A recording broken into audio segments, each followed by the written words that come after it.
হরে কৃষ্ণ। আগামী 29শে মার্চ শনিবার পবিত্র চৈত্রী অমাবস্যার দিন। বছরে দ্বাদশ অমাবস্যার মধ্যে একটা শ্রেষ্ঠ অমাবস্যা হচ্ছে এই চৈত্র মাসের চৈত্রী অমাবস্যা। তাই খুবই শুভ একটি দিন। এই দিনে কিছু করেন কিংবা না করেন, বাড়িতে নিয়ে আসুন এই একটি ফুল এবং সেই পুষ্প দিয়ে সামান্য একটি কার্য করুন। এতে অখণ্ড সৌভাগ্য প্রাপ্তি হবে, জীবনের অমঙ্গল দূরীভূত হবে। খুবই গুরুত্বপূর্ণ প্রসঙ্গ আজকের এই পর্বে আমরা জানার চেষ্টা করব। পাশাপাশি শাস্ত্রে এই অমাবস্যার বিশেষ মাহাত্ম্য কথা বর্ণনা করা হয়েছে। আমাদের সকলেরই আজকের এই গুরুত্বপূর্ণ তথ্যগুলো জানা প্রয়োজন। সকলকে স্বাগতম জানাচ্ছি আমাদের এই ধর্মীয় তথ্যমূলক চ্যানেলে। আমরা চেষ্টা করি এরকমই সনাতন ধর্মের ধর্মীয় তথ্যগুলোকে আপনাদের সাথে উপস্থাপন করতে, শেয়ার করতে। তাই আসুন আগামী কিছুক্ষণ সময় একসঙ্গে ধৈর্য ধরে আজকের এই গুরুত্বপূর্ণ তথ্যগুলো জেনে নেই। আশা করছি আজকের এই তথ্যগুলো আপনাকে অবশ্যই সমৃদ্ধ করবে। ভালো লেগে থাকলে অবশ্যই একটা লাইক করে কমেন্টে আপনার ইষ্ট দেবতার নামটি অথবা জয় শ্রীকৃষ্ণ ভগবানের জয় একবার হলেও লিখে যাবার অনুরোধ জানাচ্ছি।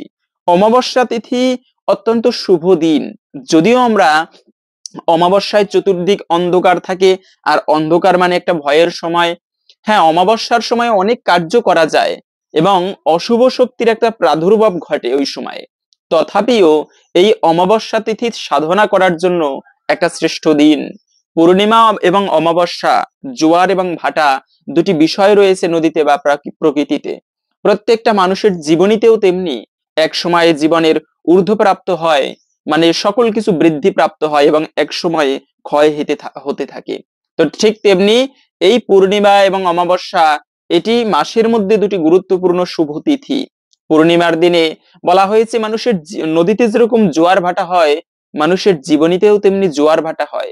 পূর্ণিমার দিনে মানুষের জীবন প্রবাহ ঊর্ধ্বমুখে থাকে এবং অমাবস্যার সময় মানুষের জীবন প্রবাহ নিম্নমুখে থাকে। তাই সেই অমাবস্যা, বিশেষ করে এই চৈত্র মাসের চৈত্রী অমাবস্যা, চৈত্র মাস এটিকেও অত্যন্ত গুরুত্বপূর্ণ মাস বলা হয়েছে। এই চৈত্র মাসে অনেক ভালো ভালো তিথি রয়েছে। যেমন এই চৈত্র মাসে নীল পুজো করা হয়, প্রভু শিবের পুজো। যারা সংসারে সৌভাগ্য কামনা করেন তাদের জন্য প্রভু শিবের পুজো করা এটি অত্যন্ত শুভজনক এবং মঙ্গলদায়ক বলা হয়েছে। এই শিব পুজোর মাধ্যমে জীবনে সকল মনোবাসনা সিদ্ধ হয় এবং সংসারে সুখ শান্তি সমৃদ্ধি প্রাপ্ত হয়। তো সেই শিব পুজো করা অত্যন্ত শুভ। আর এই চৈত্র মাসের সর্বশেষে সেই শিবের পুজো করা হয়। শুধু তাই নয়, এই প্রভু শিব যার উপাসনা করে তিনি হচ্ছেন ভগবান শ্রী রামচন্দ্র। এই চৈত্র মাসে সেই রামনবমী রয়েছে। প্রত্যেকে এই তিথিটি বিশেষ করে পালন করবেন রামনবমীর দিন। ভগবান শ্রী রামচন্দ্র আবির্ভূত হয়েছিলেন এই চৈত্র মাসের নবমী তিথিতে। এরপরে হচ্ছে চৈত্র মাসের পূর্ণিমা হচ্ছে হনুমান জয়ন্তী। মানে এই দিনে ভক্ত এবং ভগবান হনুমান হচ্ছে কিন্তু শিবেরই অবতার। তাই এই দিনে রামচন্দ্র ভগবানও এই মাসে আবির্ভূত হয়েছিল। পাশাপাশি হচ্ছে এই মাসেই স্বয়ং হনুমানজি, রাম ভক্ত হনুমান, জগতেই হনুমানের মতো দ্বিতীয় কোনো ভক্ত খুবই দুর্লভ, নেই বললেই চলে। সেই হনুমানও আবির্ভূত হয়েছেন কিন্তু এই চৈত্র মাসের পূর্ণিমা তিথিতে। তাই এই চৈত্র মাসটি অত্যন্ত শুভ মাস। এই মাসে আবার দুর্গা দেবীর পুজো করা হয়, যাকে বলা হয় বাসন্তী পুজো, নবরাত্রি রয়েছে। তো সকল কিছু মিলিয়ে এই চৈত্র মাসটি অত্যন্ত শুভ মাস। আর সেই চৈত্র মাসের অমাবস্যাকে বলা হয় চৈত্রী অমাবস্যা। তন্ত্রশাস্ত্র প্রয়োগের জন্য বেদ ছিল মূলত চারটা, আবার চারটা উপবেদ রয়েছে আমাদের ধর্মে, ধনুর্বেদ, আয়ুর্বেদ, এরকম করে ব্যাসদেব এত শাস্ত্র রচনা করলেন যা এক জীবনে অধ্যয়ন করে সম্পন্ন করা প্রায় অসম্ভব। তাই সেই শাস্ত্রের মধ্যে একটা গুরুত্বপূর্ণ শাস্ত্র হচ্ছে তন্ত্রশাস্ত্র। যদিও তন্ত্রমন্ত্র এগুলো কিন্তু ভালো বিদ্যা নয়, এগুলোকে এই যে 10 মহাবিদ্যা এটা ভালো, কিন্তু এগুলো আমরা বেশিরভাগই খারাপ কাজে ব্যবহার করি।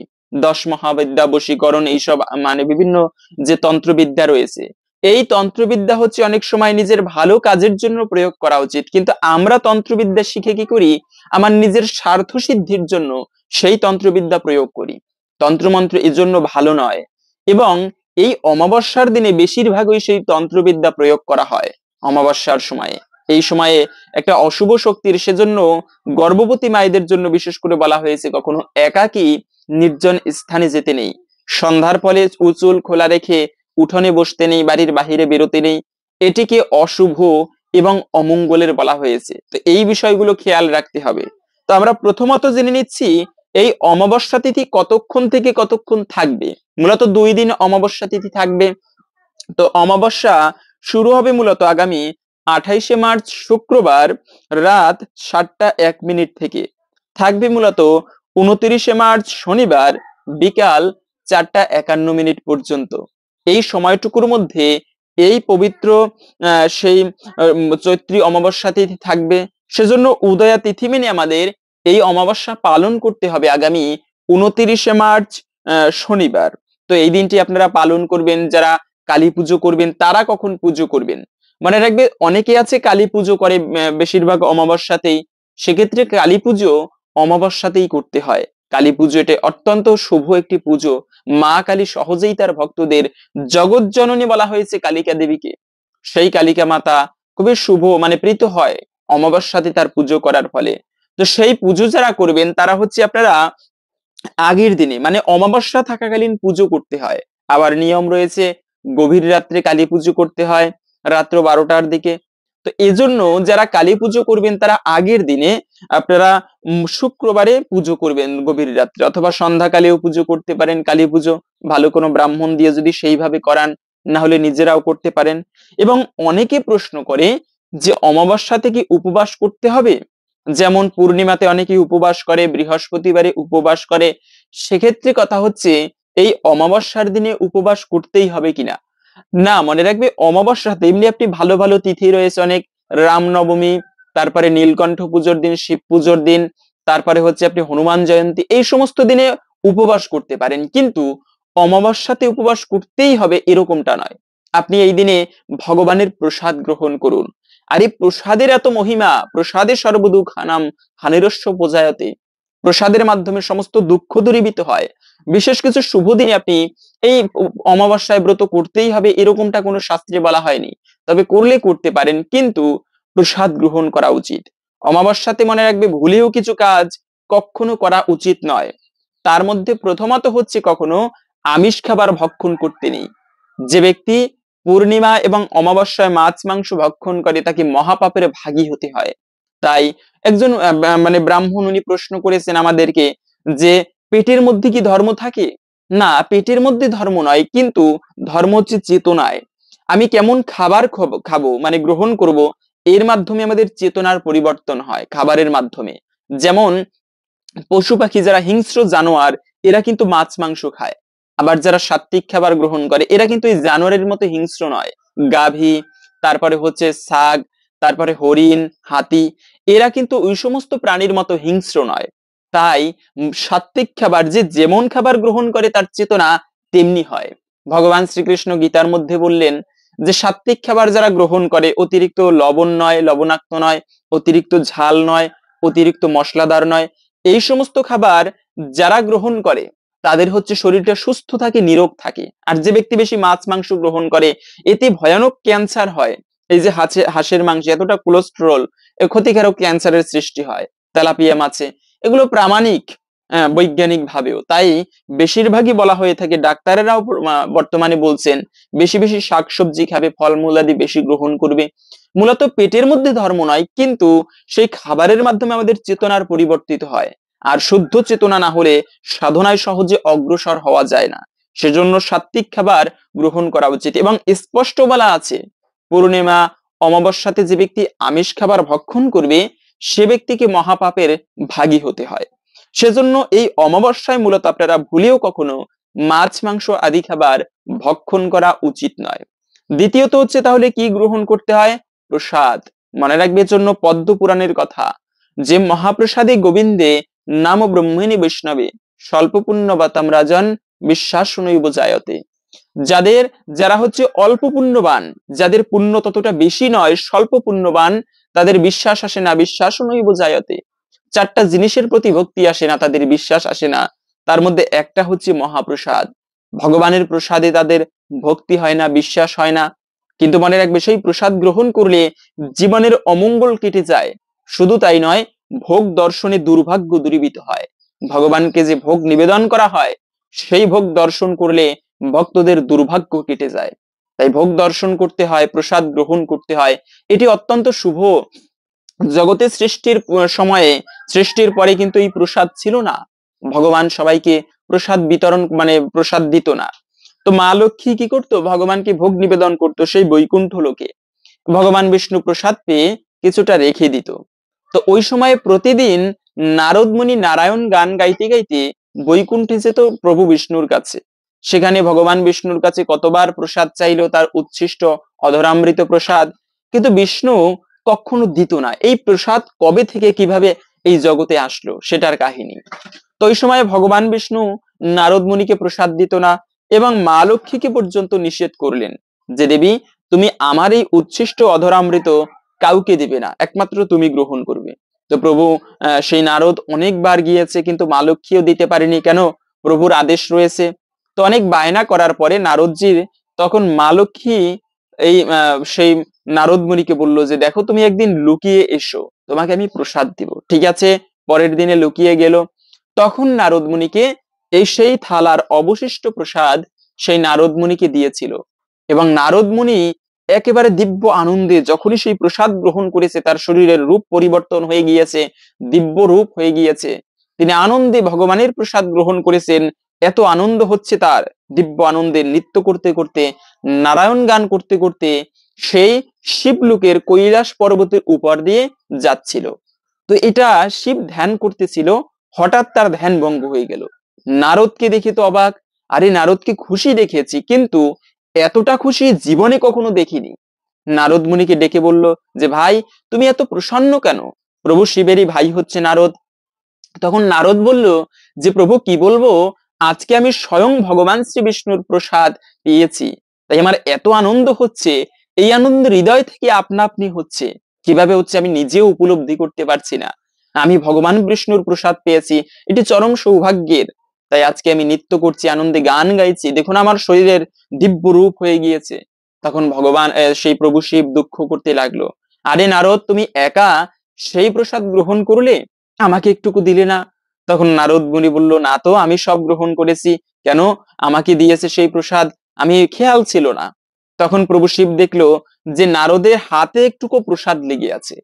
প্রভু শিব কি করেছে, তাড়াতাড়ি সেই হাতটি নিয়ে এক চাটা দিয়ে খেয়ে ফেলেছে। এই যে ছোট্ট কণিকা মাত্র গ্রহণ করেছে ভগবানের প্রসাদ, তো প্রসাদই, অল্প হোক কিংবা বেশি, প্রসাদের একই কার্য। তাই প্রসাদ, এই অল্পটুকু প্রসাদ গ্রহণ করার মাধ্যমে প্রভু শিবের মধ্যেও বিকার আসলো, দিব্য আনন্দ তার ভিতর থেকে দিব্য আনন্দ হলো।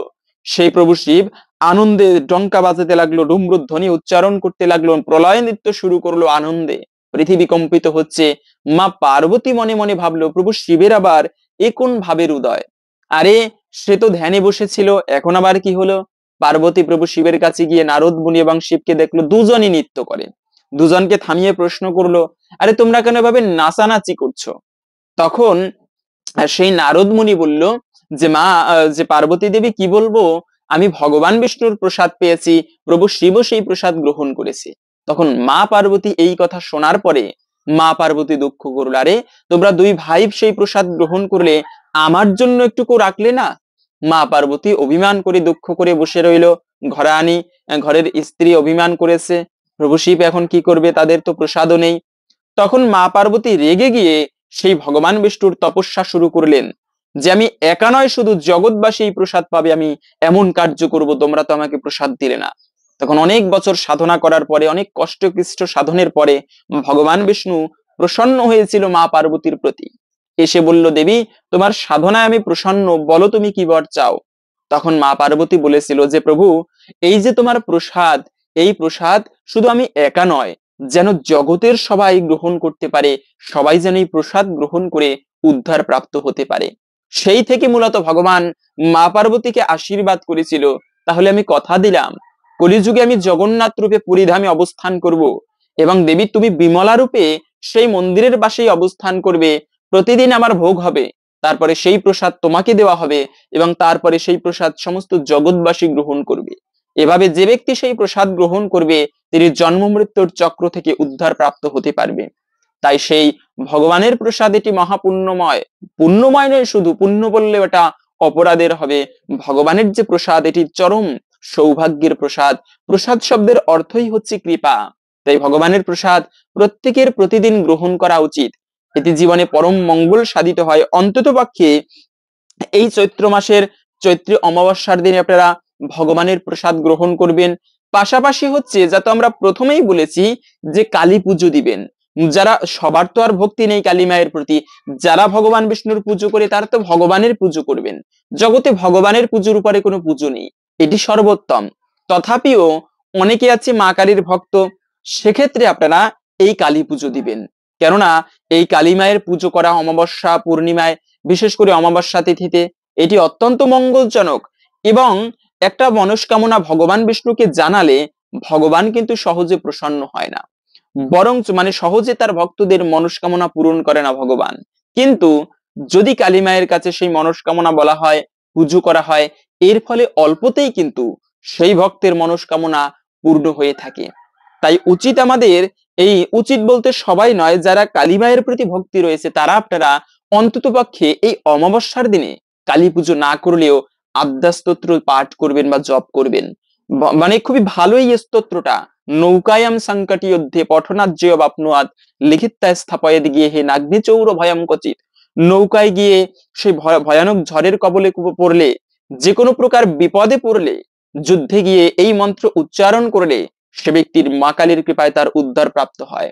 তাই খুবই সুন্দর একটি স্তোত্র আপনারা বড় ডাইরেক্টরি পঞ্জিকায় থাকে, শেষের দিকে স্তোত্র, হনুমান চল্লিশা এগুলো দেওয়া থাকে। আদ্যা স্তোত্র আপনারা সেগুলো দেখে পাঠ করবেন, অথবা আপনারা গুগলে গিয়ে সার্চ করলেও পাবেন আদ্যা স্তোত্র। এভাবে করে আপনারা দেখে দেখে অন্তত পক্ষে এই অমাবস্যার দিনে 3 বার হলেও পাঠ করবেন বা জপ করবেন। এটি অত্যন্ত মঙ্গলজনক। এবং যারা গুরুমন্ত্রে দীক্ষিত হয়েছেন, গুরুদেব যে মন্ত্র দিয়েছে সেই মন্ত্রের সাধনা করবেন। আমরা তো এমনিতে প্রতিদিন আমাদের সাধনা করা উচিত, জপ করা উচিত, কিন্তু আমরা অনেকে আছে প্রতিদিন জপ করি না। অন্তত পক্ষে বিশেষ কিছু শুভ সময়ে প্রত্যেকে জপ করবেন। মনে রাখবে, মন্ত্র জপের উপরে এত বড় কোনো সাধনা নেই। সব থেকে শ্রেষ্ঠ সাধনা হচ্ছে জপযজ্ঞ। এই কলিযুগে, কলিযুগে নাম সংকীর্তন, এর উপরে কোনো যজ্ঞ নেই। তাই যদি দীক্ষিত নাও হয়ে থাকেন, তবে আপনারা প্রত্যেকে হরে কৃষ্ণ মহামন্ত্র জপ করবেন। কি শৈব শাক্ত গানপত্য বৈষ্ণব, কি কালী উপাসক, আর কি দুর্গা দেবীর উপাসক, আর কি শিবের উপাসক, সকলের উচিত একান্ত ভক্তির সহিত এই কলিযুগের যুগধর্ম হরে কৃষ্ণ মহামন্ত্র জপ করা। হরে কৃষ্ণ কৃষ্ণ কৃষ্ণ হরে হরে, হরে রাম রাম রাম হরে হরে। এই মন্ত্রটি প্রত্যেকের উচিত ভক্তি এবং শ্রদ্ধার সহিত জপ করা। এর ফলে ভগবান শ্রীকৃষ্ণের কৃপা লাভ করা যায়। এটাই হচ্ছে কলিযুগের যুগধর্ম, একমাত্র হরে কৃষ্ণ মহামন্ত্র। কলিসন্তরের উপনিষদের প্রথম মন্ত্রে ব্রহ্মাজি বলেছেন যে ইতি ষোড়শকম নাম কলিকলমশ নাশনাম না তো পরতর উপায় সর্ববেদেষু দৃশ্যতে। এই মন্ত্র কলিসন্তরণ উপনিষদে পাওয়া যায়। যেই হরিনাম হরে কৃষ্ণ মহামন্ত্র, এই 16 নাম, এটি কলিযুগের জীবের উদ্ধারের একমাত্র উপায়, না তো পরতর উপায়, আর কোনো উপায় নেই। সর্ববেদেষু দৃশ্যতে, ব্রহ্মা নিজে বলেছেন আমি সমস্ত বেদ দর্শন করেছি, আর কোনো উপায় পাইনি। কলিযুগের মানুষের উদ্ধারের জন্য একমাত্র হরে কৃষ্ণ মহামন্ত্রই নির্দিষ্ট পন্থা এই কলিযুগের জীবদের উদ্ধার প্রাপ্তির জন্য। তাই প্রত্যেকটা ব্যক্তি আপনারা এই মন্ত্রটা অন্তত পক্ষে 8-9 মালা করার দরকার নেই, 1 মালা জপ করবেন একান্তে নীরবে নিবৃত্তে বসে। আর এই যে ভগবান আমাদের সবাইকে চালাচ্ছে, যে ভগবান এক নিমিষে রাজাকে ভিখারিতে পরিণত করতে পারে, ভিখারিকে রাজায় পরিণত করতে পারে, তো সেই ভগবানকে কেন ডাকবো না আমরা জীবনে অন্তিম সময়ে? আজকে আমরা এগুলো না বললেই নয়। যদি ভিডিওটি ভালো না লাগে আপনি স্কিপ করতে পারেন, যে এত বড় ভিডিও করি কিন্তু কথা প্রসঙ্গে আমার ভালো লাগে তাই করছি। যদি আপনার ভালো না লাগে সেক্ষেত্রে স্কিপ করতে পারেন। তবে এই তথ্যগুলো আমাদের এগুলো স্মরণ করা উচিত বারবার, যে আজকেই আমার মৃত্যু হতে পারে। এই মনুষ্য জীবনের প্রকৃত কর্ম কি? প্রকৃত কর্মই হচ্ছে ভগবানের সেবা করা। যে যার পুজো করি, হয়তোবা কেউ কালী দেবদেবীর পুজো করে, মূল পুজো হচ্ছে বিষ্ণু পুজো, ভগবান শ্রীকৃষ্ণের সাধনা করা। ভগবান চাইলে ব্যক্তিকে ভিখারিতে পরিণত করতে পারে। তাই কোনো সময় কোনো অহংকার করতে নেই। কেন অহংকার করবে? জীবনে আজকে তোমার টাকা পয়সা রয়েছে, সম্পদ রয়েছে, হয়তোবা অনেক সময় আমরা ধনী হলে ভক্তি জীবনে ততটা মন থাকে না ভগবানের প্রতি। সাধারণত আমাদের একটা ধারণা যে ভগবানের সেবা পুজো কারা করে, যাদের টাকা পয়সা নেই, অর্থ সম্পদ নেই, এরাই বোধহয় ভগবানের সেবা পুজো করে। কিন্তু না, প্রত্যেকের উচিত, যে জন্য প্রহ্লাদ মহারাজ নিজে বলেছেন ভগবানকে যে প্রভু কৌমার আচরেত প্রাজ্ঞ ধর্মান ভাগবতানিহ দুর্লভম মৌসম জন্ম তদপ্পুদুপমর্থদাম। কৌমার বয়সে বাল্যকাল থেকে ভগবান বিষ্ণুর উপাসনা করতে হয়, তোমার সাধনা করতে হয়। কেননা বাল্যকালে তোমার সাধনা করলে যতটা সহজে তোমাকে প্রাপ্ত করা যায়, বৃদ্ধকালে সাধনা করলে ততটা কিন্তু আগানো যায় না। প্রহ্লাদ মহারাজ, ধ্রুব মহারাজ, মার্কণ্ডেয় ঋষি মাত্র অল্প বছর বয়সে সাধনা করে ভগবান বিষ্ণুকে প্রাপ্ত করেছিল। সেজন্য এই সাধনা, বিশেষ করে মন্ত্র জপ, এটি অত্যন্ত শুভ এবং মঙ্গলজনক। পাশাপাশি প্রতিদিন এটি স্মরণে রাখা উচিত প্রভাতকালে ঘুম থেকে উঠেই, যে আজকেই আমার মৃত্যু হতে পারে। যে ব্যক্তি প্রতিদিন একবার করে স্মরণ করে আজকে আমার মৃত্যু হতে পারে, ও ব্যক্তির দ্বারা আমি মনে করি খারাপ কাজ হতে পারে না। তাই মৃত্যুকে স্মরণ করা উচিত, ভগবানকে স্মরণ করা উচিত। এবং আমরা একটা ভুল কাজ করি কি, অমাবস্যার দিনে আমরা কালী পুজো দেই বটে, এটি ভালো, কিন্তু সেই কালী পুজোয় পাঠা বলি দিয়ে থাকি। মনে রাখবে, কোনো প্রাণীকে কখনো হত্যা করা উচিত নয়, প্রাণীবধকে বন্ধ করতে হবে। ভারতবর্ষে সেই যখন কলির সূচনা হয়, পরীক্ষিত মহারাজ দেখলো একটা বৃষকে বিনা কারণে একটা ব্যক্তি প্রহার করছে। পরীক্ষিত মহারাজের রাজ্যে কোনোদিন প্রাণীবধ হয়নি অকারণে। পরীক্ষিত মহারাজ তরবারি নিয়ে তার মস্তক ছেদন করতে যাচ্ছিল, যে তুমি বিনা কারণে একটা পশুকে কষ্ট দিচ্ছ, আমি তোমাকে বধ করব। তখন সেই ব্যক্তি হাত জোর করে বলেছিল, প্রভু আমি কলি, আমাকে ক্ষমা করে দিন, কিন্তু আমি কলিযুগ আসন্ন, তাই আমাকে স্থানও দিতে হবে আপনায়। কেননা কলিযুগ, জগতের ভারসাম্য রক্ষা করার জন্য কলিযুগও দরকার রয়েছে। তখন সেই পরীক্ষিত মহারাজ বলেছিল, যেখানে প্রাণীহিংসা হয়, প্রাণীবধ করা হয়, সেখানে তুমি অবস্থান করবে। যেখানে মদ্যপান হয়, নেশা করা হয়, সেখানে তুমি অবস্থান করবে। যেখানে টাস পাশা জুয়া দ্যুতক্রিয়া হয়, সেখানে তুমি অবস্থান করবে। আর যেখানে অবৈধ স্ত্রী সঙ্গ হয়, সেখানে তুমি অবস্থান করবে। এই চারটা জায়গায় তুমি অবস্থান করবে। তাই যারা নেশা করে, এটি কিন্তু কলির কলহ, কলির প্রভাব। নেশা করা উচিত নয়। নেশা থেকে যত মুক্ত থাকবে, একে তো হচ্ছে শাস্ত্রের বিষয়গুলো বাদ দিলেও বাস্তবিক পরিপ্রেক্ষিতে এটি ভালো নয়। আমরা বেশি বেশি নেশা করি, কিন্তু যে ব্যক্তি নেশামুক্ত, তার চেতনা কিন্তু বিভ্রান্ত নয়, স্বচ্ছ চেতনা থাকে। নেশামুক্ত হওয়া উচিত, স্বাস্থ্য ভালো থাকে। সিগারেটের প্যাকেটের গায়ে লেখা থাকে ধূমপান স্বাস্থ্যের জন্য ক্ষতিকর, জানি ক্ষতিকর, কিন্তু ছাড়তে পারি না, ওই যে একটা আসক্তি। তাই এই আসক্তি থেকে মুক্ত না হলে ধর্মপথে কিন্তু ততটা সহজে অগ্রসর হওয়া যায় না। আমি নিজের নেশাই বর্জন করতে পারিনি, আর ভগবানকে প্রাপ্ত করব এত সোজা? একটা নেশার মায়া ত্যাগ করতে পারলাম না, আর ভগবানকে লাভ করব, এত সহজ নয়। তাই সবসময় নেশা করলেও চেষ্টা করবেন অন্ততপক্ষে কিছু শুভ দিন, একাদশী, পূর্ণিমা, অমাবস্যা, এই সমস্ত দিনে ভুলেও নেশা করা উচিত নয়। পাশাপাশি হচ্ছে এই কালী পুজোয় বলিদান করা। মনে রাখবে, বলিকে, এই প্রাণীবধ, মা কালীর প্রত্যেকটা জীব তার সন্তান, মা দুর্গা। একটা একটা ছাগলও যেমন মায়ের সন্তান, একটা মনুষ্য জাতীয় তেমনি মায়ের সন্তান। আর সেই মায়ের সামনে তার অপর একটা সন্তানের বধ করা, হত্যা করা, এটা প্রকৃতই কখনো মা কালী সহ্য করে না। যার বাস্তবিক একটা প্রমাণ রয়েছে, মা কালীর পুজো করা হচ্ছিল একবার, ত্রেতা যুগের কথা। ওই সময়ে কিছু ডাকাতের দল, তারা নরবলি দিত। আর নরবলিতে নাকি নিয়ম রয়েছে যে নিখুঁত যদি বলি হয়, নিখুঁত যদি কোনো মনুষ্য হয়, তাকে বলিদান করলে এতে বেশি প্রসন্ন হয়। তো এরকম একটা তামসিক প্রথা রয়েছে। তামসিক নয়, এটা ঘোর তামসিক। এভাবে করে সেই ডাকাতের দল তারা নরবলি দিত এবং ডাকাতি করতে যেত। তো একবার কি হয়েছে, সেখানে বলি দেওয়ার জন্য তারা মানুষ, নর খুঁজতেছিল। খুঁজতে খুঁজতে দেখতে পেল যে একটা ব্যক্তি, দেখতে খুবই দিব্য, বিশাল রূপ তার। সেই ব্যক্তিটা, তিনি রাম নাম জপ করছে। ডাকাতের দল গিয়ে বলল যে আজকে আমাদের সুযোগ, আজকে মা কালী প্রসন্ন হয়ে এই নরকে আমাদের কাছে পাঠিয়েছে। তখন সেই ব্যক্তিগণ গিয়ে বলল, দেখো তুমি রামকে পেতে চাও? হ্যাঁ, আমি রামকে পেতে চাই। বলে, অদূরে রামচন্দ্র ভগবান বসা রয়েছে, তো আমাদেরকে পাঠিয়েছে তোমাকে নিয়ে যাবার জন্য। যাবে আমাদের কাছে? জড়ভরত তো যখনই শুনেছে রাম আছে, তখনই এক মনে এক বাক্যে রাজি হলো। তো যাচ্ছে তাদের সাথে। গিয়ে তারা বলল, দেখো এভাবে কেন যাবে, আগে স্নান করো, তোমাকে মালা তিলক পরাই, তারপরে রামের কাছে নিয়ে যাব। ঠিক আছে, স্নান করানো হলো। ভরত মহারাজ বুঝতে পারেনি, জড়ভরত, যে আজকে মায়ের সামনে আমাকে বলি দেওয়া হবে। যখনই তাকে স্নান করানো হলো, লাল পোশাক পরিধান করানো হলো, এবং গলায় জবা ফুলের মালা দিল। সামনে ভৈরবী মায়ের মূর্তি দেখে বুঝতে পেরেছে আজকে আমার রামচন্দ্রের কাছে নয়, আমাকে মা কালীর সামনে বলিদান করা হবে। তো জড়ভরত খুশি, কেন? জীবনে কারো সেবায় লাগতে পারেনি, আরে একটা ফল সে কত মানুষের তৃপ্তি নিবারণ করে, ক্ষুধা মেটায়, আর আমি মনুষ্য হয়ে মানুষের উপকারে আসতে পারিনি, আমার মনুষ্য জন্মটাই বৃথা। ধিক সেই মনুষ্য জন্মকে, যে ব্যক্তি এত সুন্দর মনুষ্য দেহ ধারণ করে অপরের উপকার করে না, অপরের কোনো উপকারে আসে না, সেই মনুষ্য জন্মটাই বৃথা। বহুরূপে সম্মুখে ছাড়ি কোথা খুঁজেছ ঈশ্বর, জীবে প্রেম করে যেই জন। আরে ভগবানের সেবাটা তো দূরের কথা, মানুষের সেবা পর্যন্ত করতে পারলাম না, তার আমি কিভাবে আমার জীবনটা সার্থক হবে? তাই সেই ভরত মহারাজ, তাকে লাল সিঁদুরের তিলক পরানো হলো, তিনি মায়ের কাছে প্রার্থনা করতে লাগলেন, হে মা, জীবনে তো কখনো কারো সেবায় লাগতে পারেনি, তো আজকে তোমার সেবায় লাগবো, কৃপা করে আমাকে গ্রহণ করো।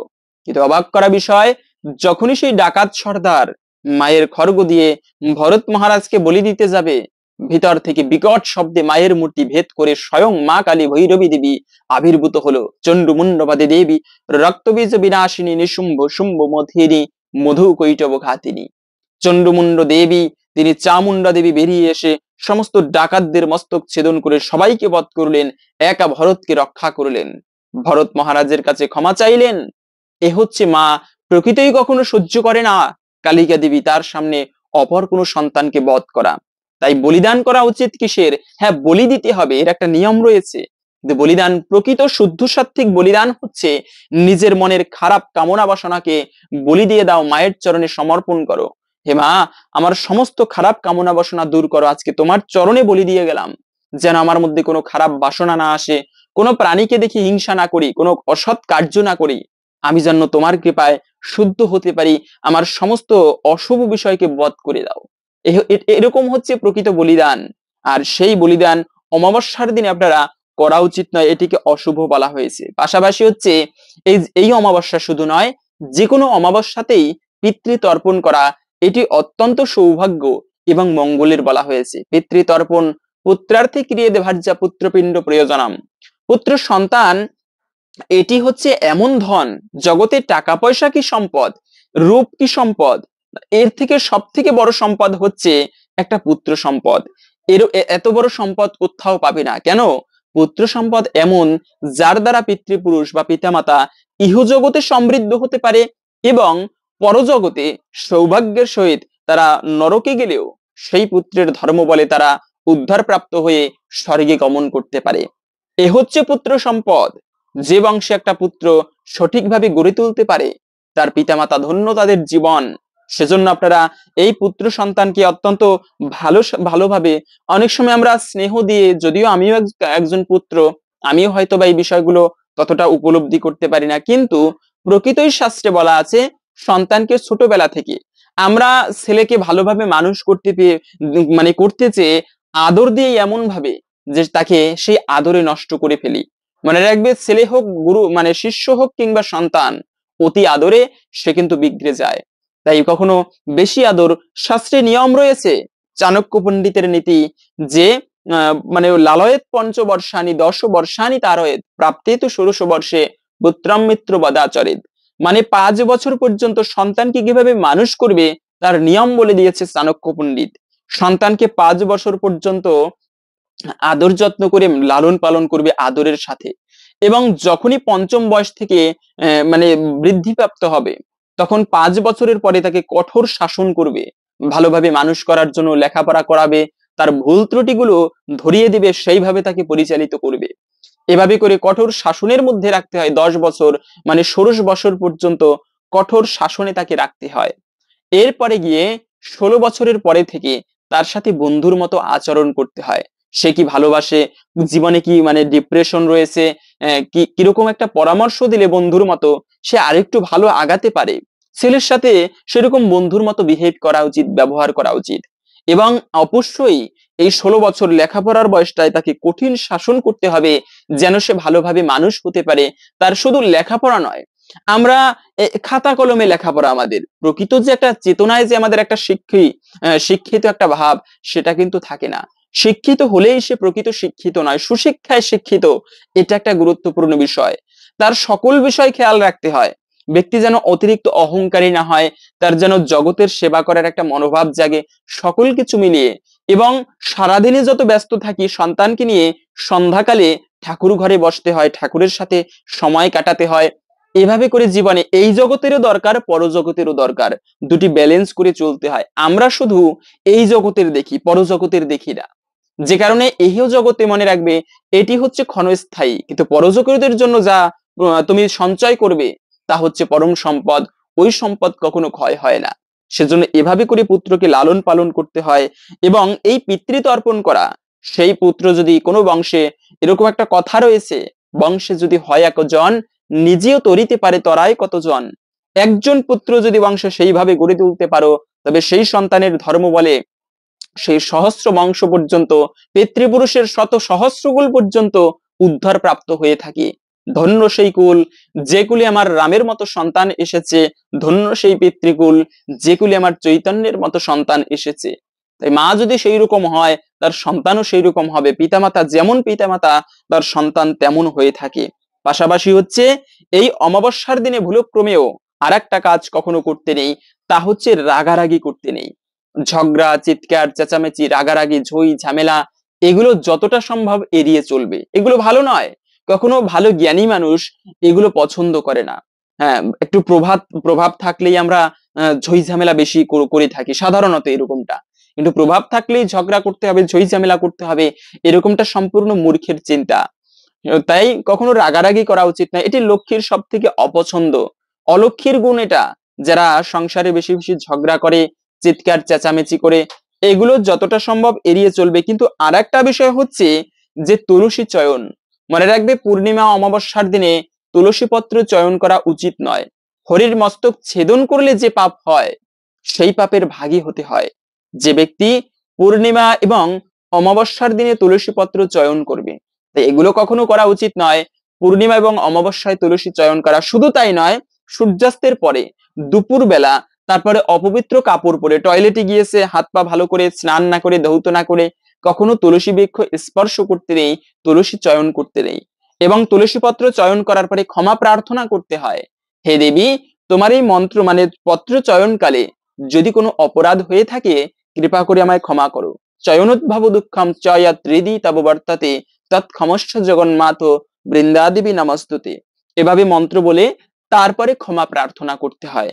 তো এই অমাবস্যার দিনে তুলসী পত্র চয়ন করতে নেই। পাশাপাশি যেহেতু হচ্ছে এই অমাবস্যা শনিবারে পড়েছে, তাই এই অমাবস্যাকে বলা হয় শনিশ্বর অমাবস্যা।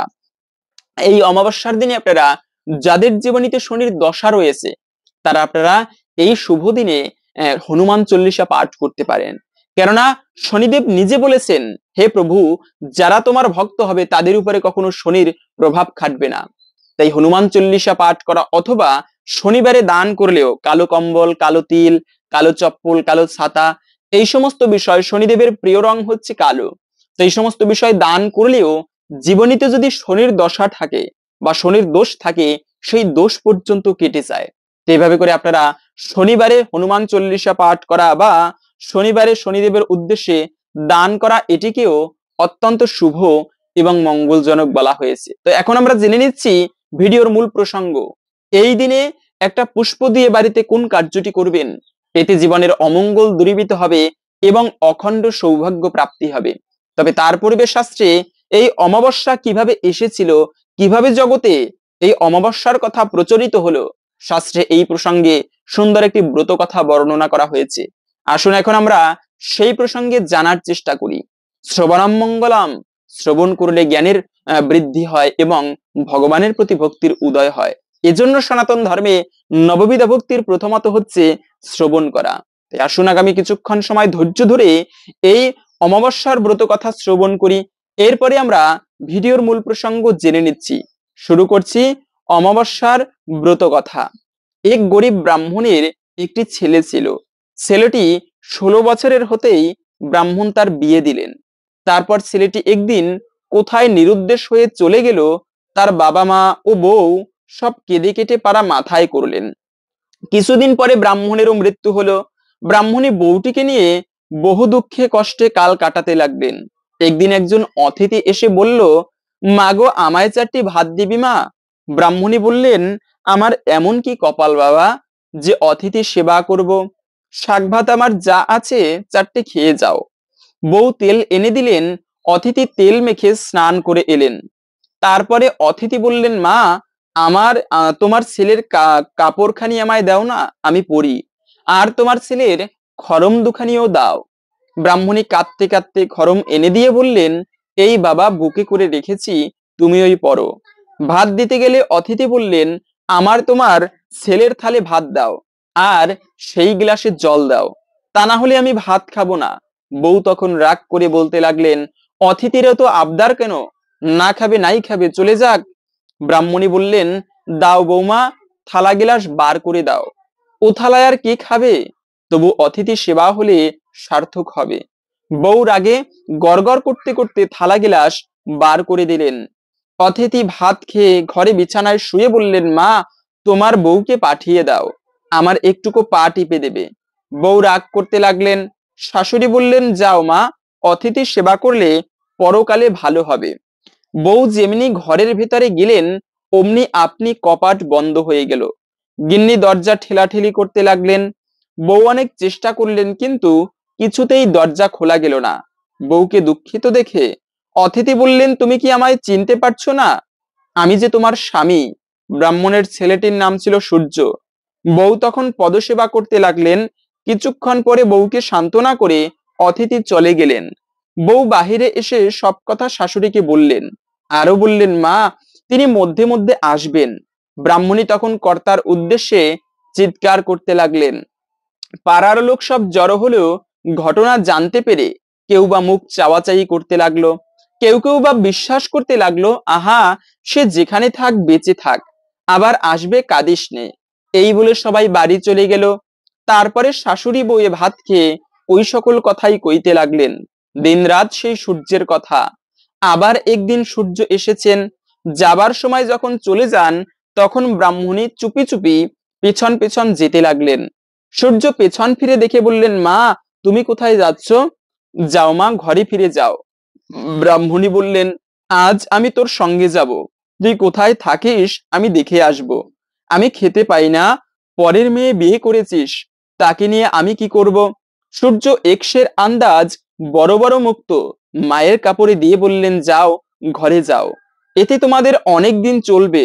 ব্রাহ্মণী তাই নিয়ে ঘরে গেলেন। তার পরদিন বউ উনুন জেলে মুক্তাগুলি সিদ্ধ করতে লাগলেন। এক বোঝা কাঠ পড়ে গেল, কিন্তু মুক্তা সিদ্ধ হলো না। তখন শাশুড়িকে ডেকে বললেন, ওমা, এ কি করাই মা, কিছুতেই মুক্তা সিদ্ধ হচ্ছে না। শাশুড়ি বললেন, তবে এক কাজ করো, কড়াইগুলি ছেঁকে নিয়ে বেশ ভালো করে খোলায় ভাজো, তাহলে হয়তো খাওয়া যাবে।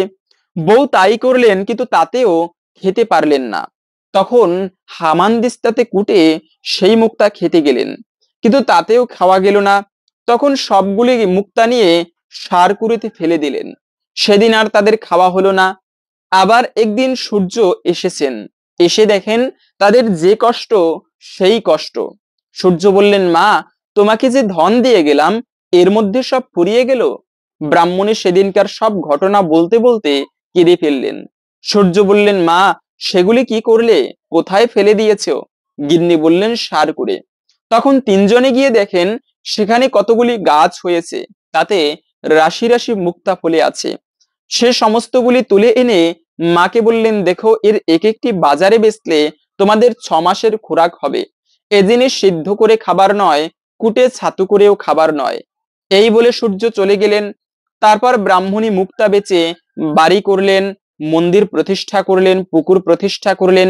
বাগান, বাড়ি, পুকুর, মন্দির যা কিছু সব সূর্যকুমারের নামে হলো। বলেন, আমার সূর্য যদি কোনোদিন ঘরবাসী হয় তো এই সব ভোগ করবে। একদিন সূর্য এসে যেমনি ঘরের ভিতর প্রবেশ করেছেন, অমনি ব্রাহ্মণী এসে একেবারে চাবি বন্ধ করে দিলেন। সূর্য কত মিনতি করে বললেন, তবু দরজা খুলে দিলেন না। 3-4 দিন বন্ধ করে রাখলেন। এদিকে পৃথিবী শুদ্ধ হাহাকার পড়ে গেল। আকাশে সূর্য উদয় হলো না, হয় না। পৃথিবী অন্ধকার। ব্রাহ্মণী বললেন, আকাশে মেঘ নেই, রোদও নেই, এ কি হলো? সূর্য বললেন, মা, আমাকে ছেড়ে দাও, এমনি রোদ হবে। ব্রাহ্মণী বললেন, না বাবা, আমার রৌদ্রে কাজ নেই, তুমি আমার ঘরে থাকো, চিরকালটা কি এমনি করে বেরাবে বাবা? আমার এসব কে ভোগ করবে? তোমায় আর কোথাও যেতে দিব না। বলতে বলতে এমন সময়ে সেখানে ব্রহ্মা বিষ্ণু মহেশ্বর এসে উপস্থিত হলো। ব্রাহ্মণী থতমত খেয়ে বললেন, তোমরা কে বাপু? কোথা থেকে এসেছো? তারা বললেন, আমাদের তুমি চিনতে পারবে না, তোমার ছেলেকে ডেকে দাও। ব্রাহ্মণী বললেন, তা ডেকে দিচ্ছি, কিন্তু তোমাদের সঙ্গে আর যেতে দিব না। বোধ হচ্ছে তোমরাই আমার ছেলের পরকাল খেয়েছো। দরজা খুলে দিতেই সূর্য বললেন, মা, আমাকে ছেড়ে দাও। ওই দেখো, স্বয়ং ব্রহ্মা বিষ্ণু মহেশ্বর আমাকে নিতে এসেছেন। আমি অভিশাপে তোমার ঘরে জন্মগ্রহণ করেছিলুম। আমি আবদ্ধ থাকলে পৃথিবী রসাতলে যাবে। ব্রাহ্মণী ব্রহ্মা বিষ্ণু মহেশ্বরকে প্রণাম করে বললেন, আমার এসব কি ভোগ করবে? দেবতারা বললেন, তোমার ছেলের ঐশ্বর্য কি তোমরা দেখতে চাও? তবে চলো। সূর্যকে বললেন, তোমার মাকে আর তোমার স্ত্রীকে নিয়ে চলো। তোমার এভাবে মর্তে আবদ্ধ থাকলে চলবে না। সূর্য তাতে সম্মত হলেন। স্বর্গ থেকে পুষ্পরথ এলো, চুয়া চন্দনের ছড়া পড়তে লাগলো। ধন দৌলত যা কিছু ছিল ব্রাহ্মণকে দান করে দেবগণের সঙ্গে ব্রাহ্মণী সূর্যের হাত ধরে অমাবস্যার দিন বউকে নিয়ে স্বর্গে চলে গেলেন। তাই দেখে পাড়াশুদ্ধ লোক ধন্যি ধন্যি করতে লাগলো। তারাও অমাবস্যার দিন সূর্যের পুজো করে উপবাস করতে লাগলো। ক্রমে ক্রমে চতুর্দিকে অমাবস্যার কথা প্রচার হলো। সেই থেকে পৃথিবীবাসী 12 মাসের অমাবস্যার ব্রত করতে লাগলো। তো এই ছিল মূলত অমাবস্যার দিনের একটি সূর্যদেবের কাহিনী। তো তাই এই অমাবস্যায় সূর্য পুজো করাও এটি অত্যন্ত শুভ বলা হয়েছে। এবং এই শনিদেব হচ্ছে সূর্যদেবের প্রতাপশালী পুত্র। তো যাই হোক না কেন, এই অমাবস্যার দিনে একটা পুষ্প দিয়ে কোন কার্যটি সম্পন্ন করবেন? মনে রাখবে, ভগবানের কৃপা লাভ করার জন্য অনেক প্রকার মাধ্যম রয়েছে বা উপায় রয়েছে, কিন্তু সর্বশ্রেষ্ঠ মাধ্যম হচ্ছে পুষ্প নিবেদন করা। এখন শাস্ত্রে বলা হয়েছে, যেমন বকফুল ভগবানের খুবই প্রিয়। তো বকফুলই যে ভগবানকে নিবেদন করতে হবে এরকমটা নয়। এই অমাবস্যার দিনে সম্ভব হলে নিজের হাতে, অন্য কাউকে দিয়ে নয়, নিজের হাতে কিছু পুষ্প সংগ্রহ করে নিজের হাতে মালা গেঁথে আমার প্রভুকে, আপনার ইষ্ট দেবতাকে নিবেদন করুন। এর ফলে ইষ্ট দেবতা একটুকু হলেও প্রসন্ন হয়। আর যার জীবনে ইষ্ট দেবতা প্রসন্ন হয়, কোনো ব্যক্তির সাধ্য নাই তার ক্ষতি করতে পারে, অন্তিমে সে ব্যক্তি মুক্তি লাভ করতে পারে। তাই এই অমাবস্যার দিনে কিছু করেন কিংবা না করেন, আমি বলবো কিছু পুষ্প ভগবানের চরণে অন্তরের ভক্তির সহিত নিবেদন করুন। সম্ভব হলে একটি মালা গেঁথে ভগবানকে নিজের হাতে পরিয়ে দিন, এতে ভগবান অত্যন্ত প্রসন্ন হয়। হরে কৃষ্ণ। আশা করছি আজকের এই গুরুত্বপূর্ণ তথ্যগুলো জেনে আপনি একটুকু হলেও সমৃদ্ধ হয়েছেন। ভালো লেগে থাকলে অবশ্যই একটা লাইক করে কমেন্টে আপনার ইষ্ট দেবতার নামটি অথবা জয় শ্রীকৃষ্ণ ভগবানের জয় একবার হলেও লিখে যাবার অনুরোধ জানাচ্ছি। ভগবান শ্রীকৃষ্ণের কৃপায় সকলের জীবনে মঙ্গল হোক, এই কামনা করে আজকের ভিডিওটি এখানে সমাপ্ত করছি। হরে কৃষ্ণ।